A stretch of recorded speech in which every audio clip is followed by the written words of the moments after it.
ঈদের দিনের একটা চিরচেনা রূপ, একটা চিত্র হলো আমাদের সমাজে ছোট্ট বন্ধুরা, ছোট ছেলে মেয়েরা তারা বড়দের, গুরুজনদেরকে পা ছুঁয়ে সালাম করে থাকেন কিছু হাদিয়া, কিছু উপঢৌকন, কিছু সালামি পাওয়ার উদ্দেশ্যে।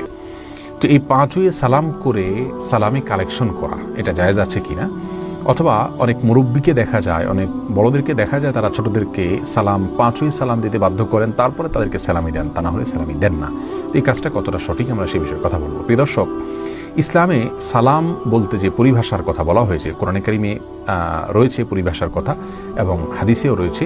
আল্লাহ সুবহানাহু ওয়া তাআলা কোরআনে বলেছেন, ইযা হুয়িতুম বিতাহিয়াতিন ফাহাইয়ু বিআহসানা মিনহা আও রুদ্দুহা। তোমাদেরকে কেউ যদি কোনো অভিবাদন জানায়, সালাম পেশ করে, তাহলে সে যে ভাষায় সালাম পেশ করেছে তুমি সেই ভাষায় তাকে সালাম ফিরিয়ে দাও, জবাব দাও, ফিরতি সালাম দাও, অথবা তার চাইতে বেটার বা তার চাইতে আরও উত্তম শব্দ ব্যবহার করে তাকে সালামের জবাব দাও। রাসূল করিম সাল্লাল্লাহু আলাইহি ওয়াসাল্লাম সালাম দিতে আমাদেরকে নির্দেশ করেছেন।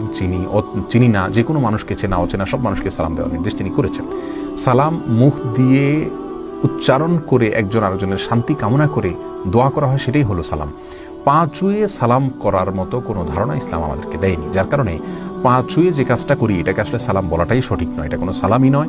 এটা আমাদের দেশের প্রচলিত একটি কালচার, যে কালচারটা খুব ভালো কোনো কালচার নয়, কারণ এর মাধ্যমে একজন মানুষ আরেকজন মানুষকে সালাম দিতে গিয়ে তথাকথিত শ্রদ্ধা প্রদর্শনের নামে তার দিকে মাথা নুয়ে ফেলা, এবং এটা কিছুটা আল্লাহর সামনে আমরা যে রুকু করি, যে সেজদা করি, তার সাথে সাদৃশ্য হয়ে যায়।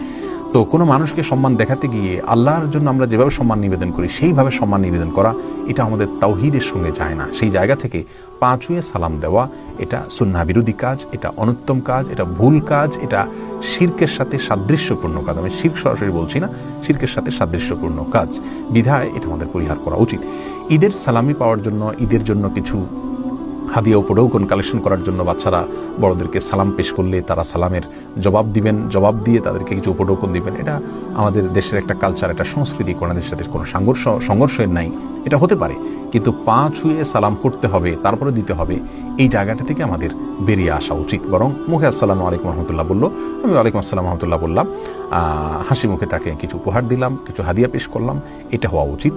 আর বাচ্চাদেরকেও সালাম, পা ছুঁয়ে সালাম দিতে বাধ্য করা উচিত না, বরং তাদের শেখানো উচিত যে না, পা ছুঁয়ে সালাম নয়, পা ছুঁয়ে সালাম করতে গেলে তুমি মাথা নত হতে হয়, এই মাথা শুধুমাত্র আল্লাহর জন্য নত করা, এটাই একজন মুসলিমের জন্য ইসলাম কর্তৃক নির্দেশিত। বিধায় আমরা পা ছুঁয়ে সালাম দিয়ে সম্মানী নেওয়া, অথবা পা ছুঁয়ে সালাম করার পর সম্মানী দেওয়া, এই কালচার থেকে আমরা বের হয়ে আসার চেষ্টা করব।